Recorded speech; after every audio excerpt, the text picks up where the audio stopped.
We have these positive qualities, these things that we are just amazing at. And a lot of times we don't recognize that in ourselves. It takes other people pointing them out.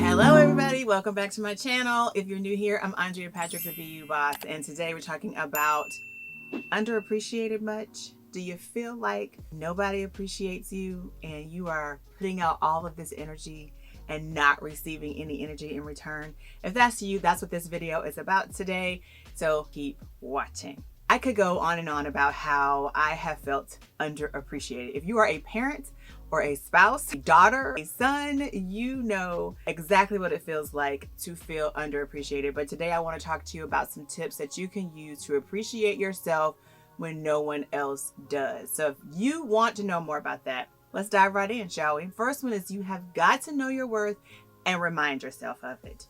Now, I talk about creating a personal framework a lot here on this channel. But prior to creating your personal framework, I also talk about creating a personal matrix. Now that's a whole nother thing for a whole nother day, but suffice it to say that you get to know your worth. You understand what it means to really be you and where all of your quirks and your little ticks and triggers come from. And then you can use that to create that personal framework that will in turn help you really stand in your worth. We have to be able to appreciate ourselves, and just like everybody else, we have these positive qualities, these things that we are just amazing at, and a lot of times we don't recognize that in ourselves. It takes other people pointing them out. But the truth is, you know what you're good at. Maybe you don't like to toot your own horn, feel like you are being conceited in any way. I get it. I am the same way. I struggle to sell simply because I don't want to come across as big-headed, or I don't want to feel like I'm trying to convince you of something. But the truth is, people tell me all the time how my services and products have truly helped them go off and be great. So why would I have such a hard time sharing that with people and really being boastful? The truth is, I have a good friend who literally, when we're together in business settings, winds up telling people my resume. And as I'm listening to her tell it, I'm like, wow, whoever she's talking about is pretty darn cool.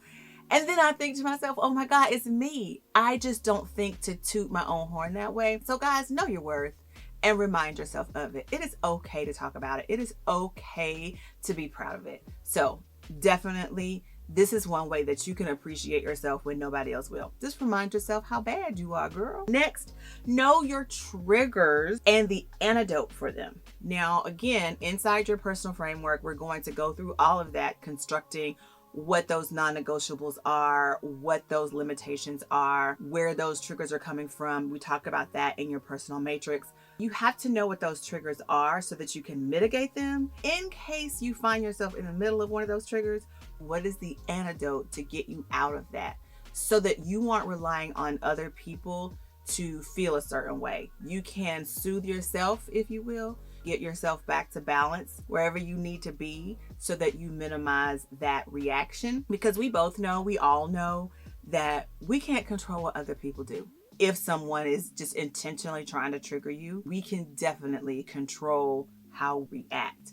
Leave a comment below and tell me if you agree with that. Do you find that you feel a lot better when you have control over your reactions? Is that something, or are you still struggling to get control of your reactions? Let me know in the comments below. I definitely want to hear all about it. But for sure, if you want to learn how to appreciate yourself when no one else will, get a handle of those triggers, sis, and the antidotes kind of get you out of that funk or that frustration when it happens. Also, the antidote for me when it comes to my triggers, I found that walking away from a situation, my bedroom has become a haven when my children and my family get a little haywire and I need to relieve myself from the craziness that's happening in the living room. I will come in my room. If a client has pushed a button, my room is really a safe haven. So I've created a safe space for myself to sort of have whatever feelings I want to have and be apart from whatever has triggered me. That's one way.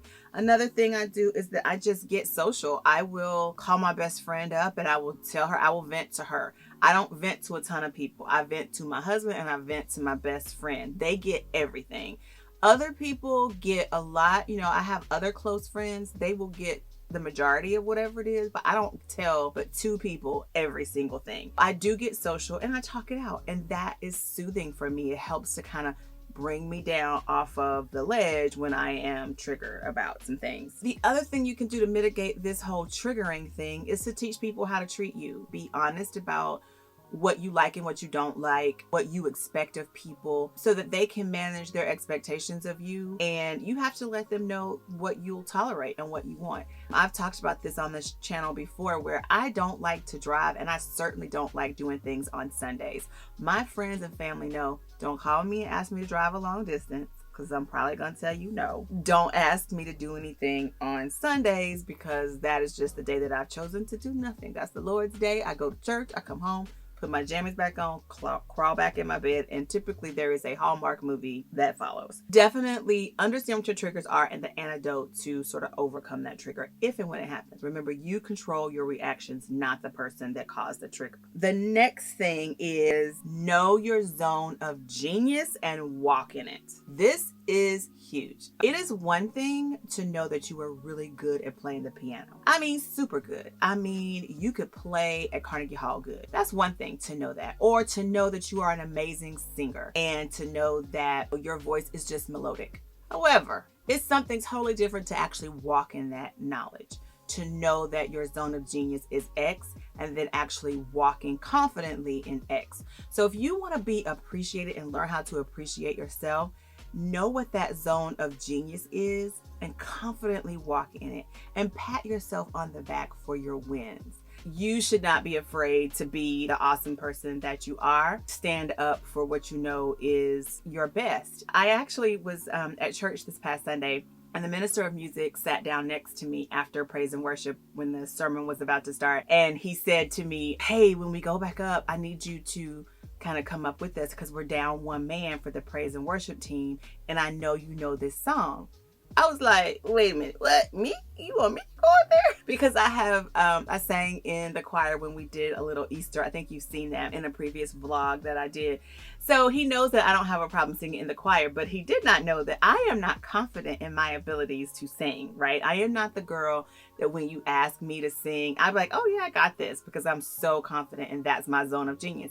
Singing is not my zone of genius. It's something that I think I can do okay. I can carry a tune, but I'm not the chick that stands up there unpracticed. I don't mind doing praise and worship, but not off the cuff, right? Not like that. So anyway, the point is operate in your zone of genius and really walk in it, right? Because whatever it is, I know that you are amazing at it.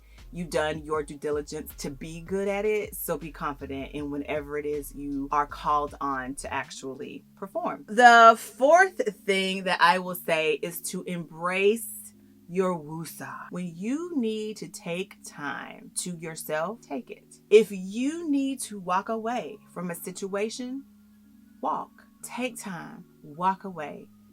Give yourself the space you need to get back to balanced. Do not allow these triggers, other people's expectations, your own ambition to get in the way of you taking a breath, a beat. You will appreciate yourself a lot more when you are rested. If you are not getting your flowers right now from everybody else, if you are feeling underappreciated or just not appreciated at all, appreciate yourself by woosaing, taking a break. Do you need to go on a vacation? Do you need a holiday? Take it. Set yourself up for success, but take the time you need to woosa.